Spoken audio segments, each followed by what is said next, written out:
জীবনে বেঁচে থাকতে হলে কিন্তু পরিশ্রম অবশ্যই করতে হবে। সেটা ঘরে হোক কিংবা বাহিরে, যে যেখানে যে কাজই করো না কেন অবশ্যই পরিশ্রম করতে হবে। পরিশ্রম না করলে জীবনে কখনোই উন্নতি করা যাবে না। সেই জন্য প্রত্যেকটা মানুষকেই অবশ্যই পরিশ্রম করতে হবে। হ্যালো ভিউয়ার্স, আসসালামু আলাইকুম। হুমায়ুন স্মৃতি ব্লগ থেকে আমি স্মৃতি বলছি। যে যেখান থেকে আমার ভিডিওর সঙ্গে আছেন তাদের সবাইকে অসংখ্য অসংখ্য ধন্যবাদ। আজকে আমি আমার রান্নাঘরটা সুন্দরভাবে ডিপ ক্লিন করে নেব। আর রাইস কুকারটা দেখুন কি অবস্থা হয়ে গেছে। রাইস কুকারটা আমি সুন্দর করে মুছে নিচ্ছি। রাইস কুকারটা কিন্তু মোছার সময় অনেক অনেক সাবধানতা অবলম্বন করতে হবে, কেননা নিচের যে কয়েলটা আছে এখানে যদি কোনোভাবে পানি পড়ে যায় তাহলে কিন্তু এটা নষ্ট হয়ে যাবে। সেই জন্য একটা কাপড় সুন্দর করে ভিজিয়ে নিয়েছে, কিন্তু অনেক সুন্দর করে চেপে নিয়েছে যাতে এর মধ্যে কোনো পানি না থাকে। এইভাবে আমি সুন্দর করে পরিষ্কার করে নিচ্ছি। যে কোনো জিনিস সুন্দরভাবে পরিষ্কার করে কিংবা ভালোভাবে চালাতে পারলে কিন্তু অনেকদিন লাস্টিং করে। এই রাইস কুকারটা কিন্তু আমার অনেকদিন হয়ে গেছে, দেখুন এখনও কিন্তু নতুনের মতো আছে। আর তার চেয়ে সবচেয়ে বড় কথা, আমার যে গ্যাসের চুলাটা এটার কিন্তু বয়স অনেক বছর হয়ে গেছে, একটু ভেঙে গেছে। পায়ে যে দুটো বসার জন্য ইয়ে থাকে না, সেগুলো পায়াগুলো ভেঙে গেছে, কিন্তু তারপরেও আমার কিন্তু রান্না করতে কোনো প্রবলেম হচ্ছে না। আমি কিন্তু সুন্দরভাবে রান্না করতে পারছি। আর এই দেখুন আমার রান্নাঘরে কি অবস্থা। রান্নাঘরটা কিন্তু আমার অনেকটাই ছোট, আর যেটুকু সেলফ আছে সেখানে কিন্তু আমার রাইস কুকার, মেঝের চুলা, গ্যাসের চুলা এগুলো দিয়ে ভর্তি হয়ে গেছে। সেই জন্য আমি যখন একটু রান্নাবান্না শেষ হয় তখনই কিন্তু সুন্দর করে পরিষ্কার করে রেখে দেয়। যেহেতু ছোট রান্নাঘর, পরিষ্কার করে না রাখলে কিন্তু অনেকটা ঘিচিমিচি হয়ে যায়। যখন যেটা আমার সুযোগ হয় তখনই কিন্তু সেটা আমি থালা বাসনে হোক বা যে কোনো জিনিসে হোক সুন্দর করে ক্লিন করে রেখে দেই। তাহলে আমার রান্নাঘরটা ব্যবহার করতে অনেকটাই সুবিধা হয়ে যায়। আর যদি কোনো কিছু একসঙ্গে জমিয়ে রেখে দেয় তাহলে কিন্তু রান্নাঘরের অবস্থা খুবই খারাপ হয়ে যায়। আর যে কোনো জিনিস পরিষ্কার করলে কিন্তু অনেক সুন্দর দেখা যায়, তাই না?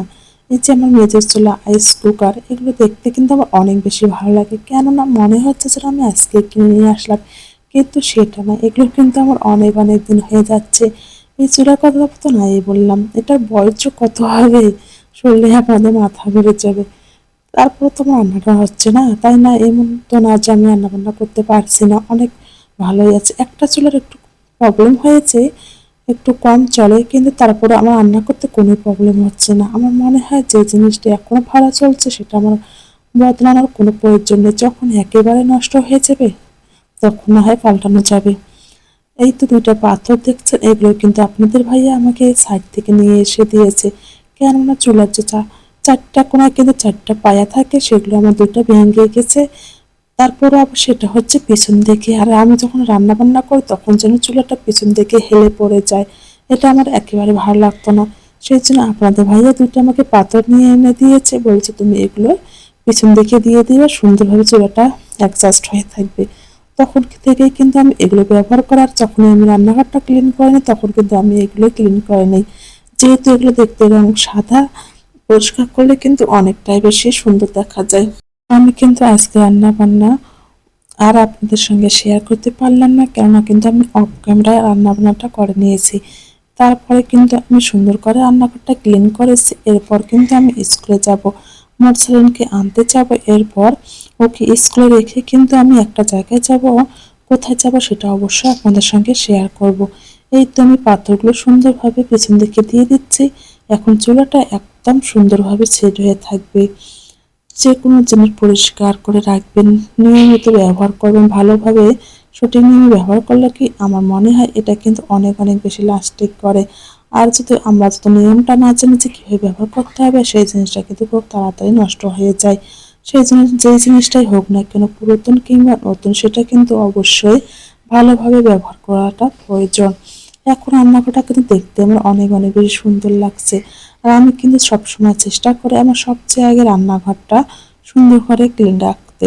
যেহেতু ছোট্ট একটা রান্নাঘর, সেটা যদি আবার পরিষ্কার না রাখি তাহলে কিন্তু একেবারে বাজে দেখা যাবে। কথা বলতে বলতে কিন্তু অনেক বেশি কথা বলে ফেলেছি, কিন্তু এখন পর্যন্ত যে আপু এবং ভাইয়ারা আমার সঙ্গে আছেন কিন্তু একটা লাইক করতে ভুলে গেছেন, অবশ্যই একটা লাইক করে দেবেন।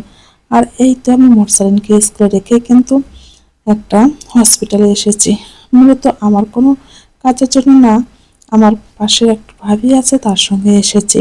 এখানে নাকি গাইনি ডাক্তার বসে। ও ভাবিটা কিন্তু এখানে এসেছে, ভাবলাম আমিও একটু যাই। আমি একটু এসেছিলাম গাইনি ডাক্তারের সঙ্গে কথা বলতে, কিন্তু সেরকম আর কিছু কথা বলা ছিল না, সেজন্য বলতে পারিনি।